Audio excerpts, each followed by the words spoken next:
Hello friends, welcome back to the channel. இந்த வீடியோவில் நாம் பார்க்க போகிறது வந்து ஃபார்ம்டி கோர்ஸ் பற்றி தான், அதாவது டாக்டர் ஆஃப் ஃபார்மசி. இந்த கோர்ஸ் பற்றி தான் பார்க்க போகிறோம்.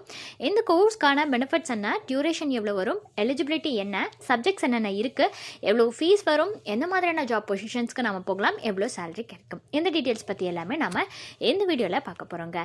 வீடியோக்குள்ளே போகிறதுக்கு முன்னாடி நம்ம சேனலை நீங்கள் இன்னும் சப்ஸ்கிரைப் பண்ணாமல் பார்த்துட்டு இருந்தீங்கன்னா சப்ஸ்கிரைப் பண்ணிவிட்டு கூடவே அந்த பெல் ஐகானும் கிளிக் பண்ணிக்கோங்க. அப்போ தான் நாங்கள் போடுற யூஸ்ஃபுல்லான வீடியோஸ் உங்களுக்கு உடனுக்குடன் நோட்டிஃபிகேஷன் வரும். வாங்க வீடியோக்குள்ளே போகலாம். ஃபார்ம்டி, அதாவது டாக்டர் ஆஃப் ஃபார்மசி.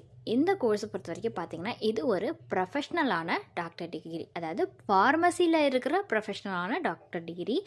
இதில் என்னென்ன ப்ரொவைட் பண்ணுவாங்கன்னு பார்த்தீங்கன்னா, ஃபார்மசிக்கு தேவையான நெசசரியான நாலேஜ் வந்து ப்ரொவைட் பண்ணுவாங்க. அண்ட் அது மட்டும் இல்லாமல் பார்த்தீங்கன்னா, இப்போ ஒருத்தவங்க கெரியரை வந்து ஃபார்மசிஸ்டில் கொண்டு போகணும்னு நினைக்கிறாங்கன்னா அவங்களுக்கு தேவைப்படுற ஸ்கில்ஸை வந்து ப்ரொவைட் பண்ணுறது தான் இந்த கோர்ஸ்க்கான பெனிஃபிட்ஸ். ஓகேங்களா? ஸோ இந்த கோர்ஸோட டியூரேஷன் பார்த்தீங்கன்னா 6 இயர்ஸ் வருங்க. பெர் இயருக்கு 2 செமஸ்டர் வரும். அது மட்டும் இல்லாமல் 1 இயர் ட்ரைனிங்கும் இருக்கும். இது மேண்டேட்டரின்னு சொல்லியிருக்காங்க. அடுத்ததாக என்ன எலிஜிபிலிட்டி க்ரைட்டீரியா இந்த கோர்ஸ் எடுத்து படிக்கிறதுக்கு அப்படின்னு பார்த்தீங்கன்னா, ஒரு கேண்டிடேட் மஸ்ட்டு அவங்களோட 12th கம்ப்ளீட் பண்ணியிருந்துருக்கணும். அதில் ஃபிசிக்ஸ் அண்ட் கெமிஸ்ட்ரி வந்து கம்பல்சரி சப்ஜெக்டாக இருக்கணும். அது மட்டும் இல்லாமல் அவங்களோட மேத்தமெட்டிக்ஸ் ஆர் பயாலஜி இதுவும் பார்த்திங்கன்னா கம்பல்சரியாக இருக்கணும். அடுத்ததாக 50% மார்க் அவங்களோட 12th எடுத்துருந்துருக்கணும். ரெகனைஸ்டு போர்டில் படித்து பாஸ் பண்ணியிருந்துருக்கணும். ஓகேங்களா? இந்த கோர்ஸ் படிக்கிறதுக்கான சப்ஜெக்ட்ஸ்லாம் என்னென்ன இருக்குன்னு பார்த்தீங்கன்னா, ஃபஸ்ட் இயரில் human anatomy and physiology, medicinal biochemistry, pharmaceutical inorganic chemistry, pharmaceutics, pharmaceutical organic chemistry, remedial mathematics or பயாலஜின்னு இது எல்லாமே வரும். செகண்ட் இயரில் பார்த்தீங்கன்னா pathophysiology, pharmacognosy and phytopharmaceutics, community pharmacy, pharmaceutical microbiology, pharmacology 1, ஃபார்மகோ தெரப்பியூட்டிக்ஸ்னு இது வரும். தேர்ட் இயரில் ஃபார்மகாலஜி 2, ஃபார்மகோதெரப்பியூட்டிக்ஸ் 2, மெடிக்கல் கெமிஸ்ட்ரின்னு இது வரும். Pharmaceutical analysis, pharmaceutical jurisprudence, pharmaceutical ஃபார்முலேஷன்ஸ்னு வருங்க.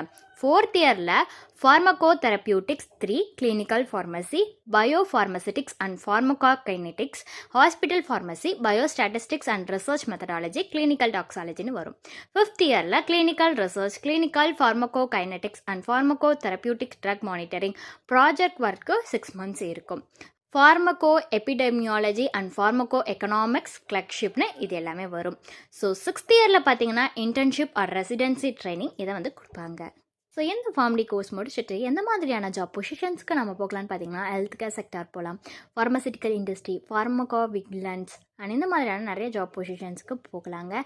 ஆவரேஜான சேலரி எவ்வளோ கிடைக்கும் அப்படின்னு பார்த்தீங்கன்னா 3 lakhs per annumல இருந்து 5 lakhs per annum வரைக்கும் கிடைக்கும். இதுவுமே ஒரு அப்ராக்சிமேட்டான சேலரி தான். நாம் போகிற ஜாப் பொசிஷன்ஸை பொறுத்து சேலரிங்கிறத ப்ரொவைட் பண்ணுவாங்க. ஸோ இந்த கோர்ஸ் உங்களுக்கு எக்ஸல் காலேஜில் வேணும்னாலோ அல்லது வேறு ஏதாவது காலேஜில் வேணும்னாலோ ஸ்க்ரீனில் தெரிகிற நம்பருக்கு நீங்கள் காண்டாக்ட் பண்ணலாங்க. இந்த சர்வீஸ் உங்களுக்கு ஃபுல்லாகவே ஃப்ரீயாக தான் பண்ணிட்டு வராங்க. தேங்க்ஸ் ஃபார் வாட்சிங்.